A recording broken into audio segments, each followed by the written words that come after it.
Assalamualaikum warahmatullahi wabarakatuh. Alhamdulillah, kita jumpa lagi dalam video pengajaran pendidikan Islam tahun 4. Kali ini Ustaz akan membincangkan salah satu daripada tajuk hadis, iaitu memuliakan tetamu. Semoga anak-anak dapat menonton sehingga habis video yang disediakan. Selamat menonton.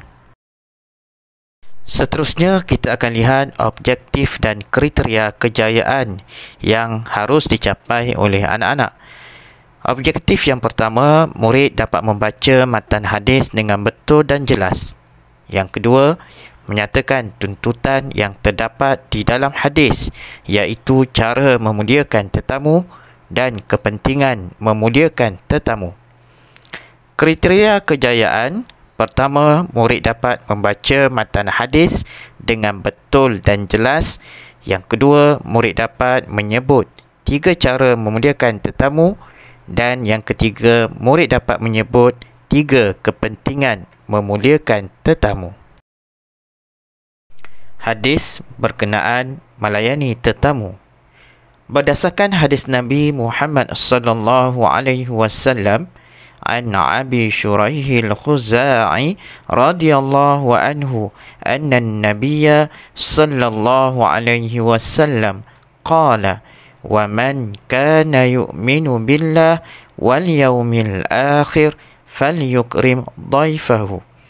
Maksudnya, daripada Abu Shuraih Al-Khuzai radhiyallahu anhu, bahawa Nabi Muhammad sallallahu alaihi wasallam bersabda, dan sesiapa yang beriman kepada Allah dan hari akhirat, maka dia hendaklah memuliakan tetamunya.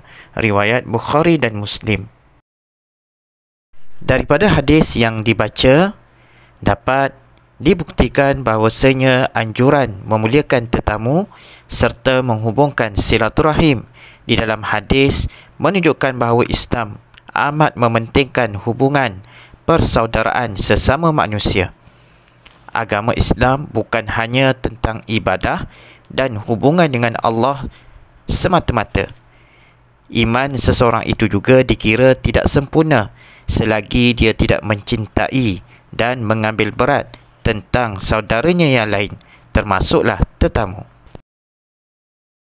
Cara melayani tetamu, yang pertama, menyambut kedatangan tetamu dengan riak wajah yang gembira dan mesra. Yang kedua, beri salam dan bertanyalah kabar dengan tetamu yang hadir. Yang ketiga, sediakan tempat yang sesuai untuk tetamu. Yang keempat, menyediakan juruwadah kepada tetamu ketika mereka hadir ke rumah walaupun segelas air minuman. Dan yang kelima, berilah layanan yang baik dan ikhlas. Semoga dengan apa yang kita lakukan mendapat ganjaran pahala daripada Allah Subhanahu Wa Taala, dan salah satu cara untuk membuktikan keimanan kepada Allah Subhanahu Wa Taala. Seterusnya, kita akan lihat kepentingan melayani tetamu. Pertama, mendapat pahala dan masyarakat akan suka. Yang kedua, melayani tetamu menunjukkan tanda keimanan yang sempurna. Yang ketiga, melayani tetamu merupakan ajaran Nabi dan sunnah Nabi Muhammad sallallahu alaihi wasallam. Yang keempat, melayani tetamu menyemai kasih dan sayang kepada sesama manusia. Dan yang terakhir, melayani tetamu memupuk sifat pekerti yang terpuji dan menjadi contoh kepada manusia yang lain. Pada era moden yang sedang dilalui kini bukan alasan manusia untuk mengetepikan adab dan nilai dalam apa jua keadaan sekalipun, termasuk dalam mengeratkan perhubungan. Walaupun medium sosial berupaya merintasi seluruh pelosok dunia, namun hakikatnya ianya membataskan pergerakan manusia.